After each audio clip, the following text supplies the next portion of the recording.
Hey guys, it's Mike Sorg at Sorgatron on Twitter for Basic Sorgonomics for this April 30th, 2015. Please check out everything going on. We have so much at SorgatronMedia.com. New interview with Jagoff, John Chamberlain, and just, I can't even tell you all the things because there's just so much to list.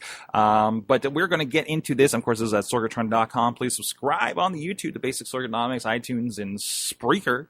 At least. I think we're on Stitcher. I have to double check that. Something weird is happening with Stitcher. So I apologize if anybody's having problems with the shows this week. I know Mayhem posted late for some reason.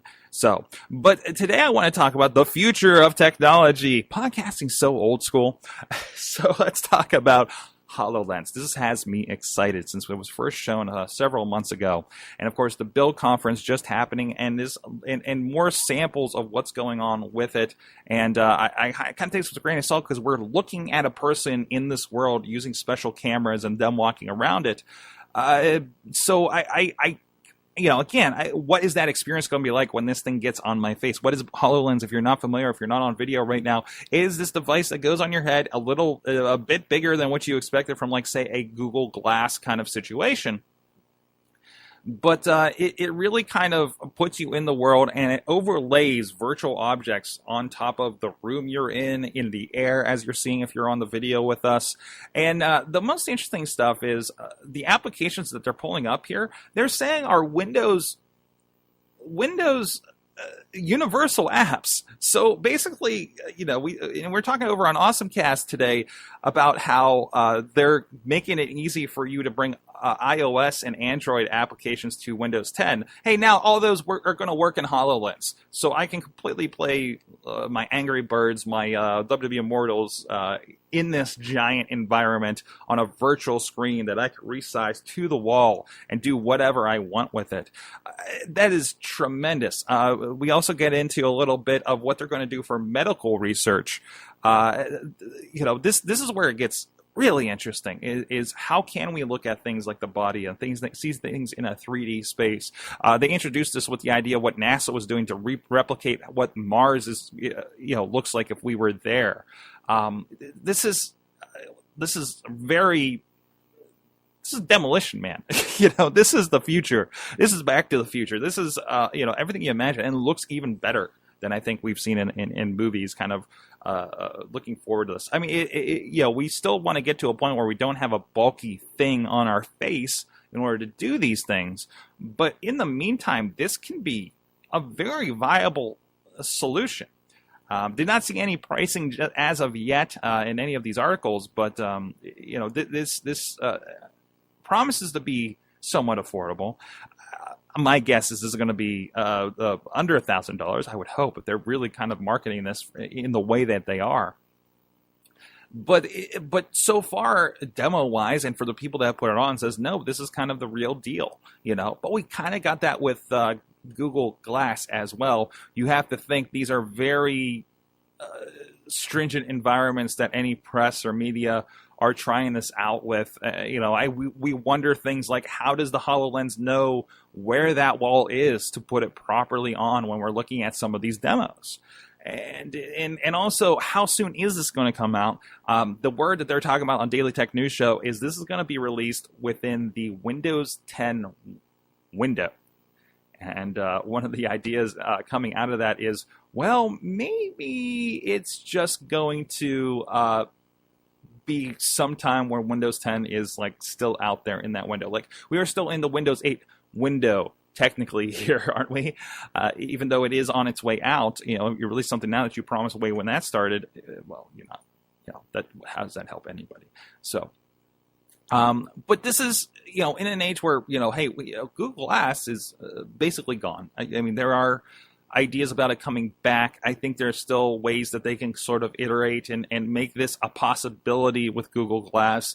And they're certainly trying to figure that out as you're hearing the news stories. Look at that little robot. If you're on with this, I love the little robot character. This is our new Clippy. This is our new Bob. For Microsoft, I think. But, your little robot personal assistant that maybe follows you around. It's like sitting next to a coffee. That's interesting, too. There's a virtual dog. Jeez. Wasn't that a thing? Wasn't that a thing that they had with Kinect, where you can interact, the Connectables, right? Where you could, and that's kind of the start of this, is that interactivity, and the computer, the game console can see you and interact. When I was working adjunct over at Pittsburgh Technical Institute, they actually were experimenting and showing off in the hallways. They had these giant glass screens, and some of them were actually rigged so they could be a touch screen. And they're hooked up to a Windows machine somewhere else in another room, and they have the PC version of the Kinect hooked up to it, and you could walk up to it and interact. And they were experimenting with that, and the ideas of telepresence. Even I saw a really good kind of hologram representation, so people can interact, and they did it from like down the room or something, but with multiple Kinects. But that is the start of this. And even looking at those, that was such a low resolution camera that they had on that original Kinect, and that was made completely evident by when we looked at I cannot remember, some 3D company that we ran into at the New York Comic Con, I think back in 2011. They were using it for mocap, for attaching movements people were doing to 3D rigs, 3D characters, and you saw that resolution, and you saw how low it was, which I think it was 640 by 480 at the time. And now we're to this, and the device is seeing your interactions. At least I think that's what we're doing. Is there more hardware? Are we going to find out that we're going to need to put sensors in our room in order for any of this to work? They're not really talking about that part of it. It's just like the promise back in the day of the Power Glove. When you saw the guy playing a Nintendo game with his hand, maybe pushing the buttons a couple times on there, that was the dream, and it captured our imaginations as kids, or maybe you were a teenager at the time, I don't know. It really captured that, but you didn't know about this giant sensor. I think there was a sensor. I had never had a Power Glove like with the entire setup. We mostly have it for fashion these days, right?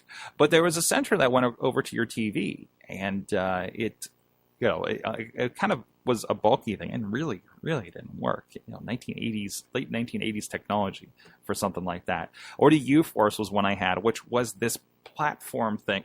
I don't even know. It's like a laptop today, but there were sensors. There were 4 sensors on each panel, and you moved over it, or you had these things that get into it. Never worked. I think the unit I got was busted when I got it. When I looked at it, I opened it up, and all the transistors were busted off. Probably somebody else returning it after it didn't work, and he threw it across the room, and it busted all the transistors in it.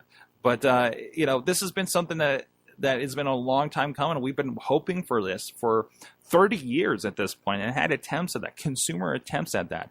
And if this is anywhere near, I don't expect this to be without its flaws. I think people are going to get their hands on it and not see what they expect from these gee whiz demos that they're doing here at the Build conference.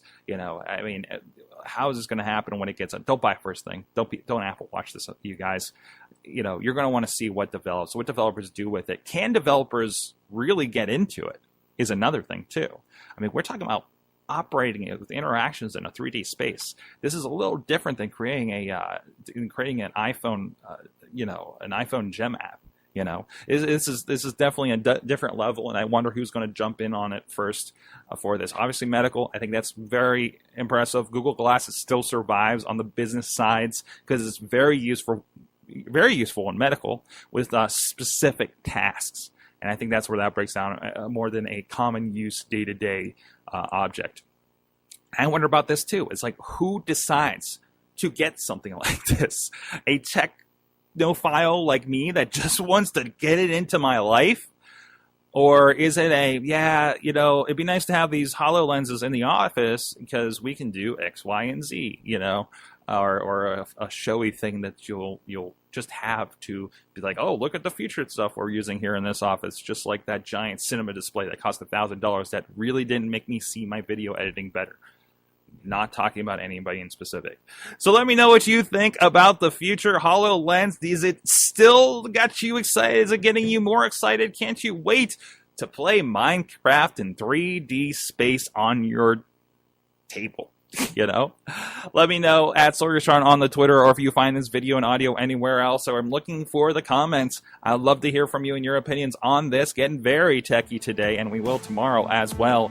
And we'll see you guys next time. This show is a member of the Sorgatron Media Podcast Network. Find out more at sorgatronmedia.com.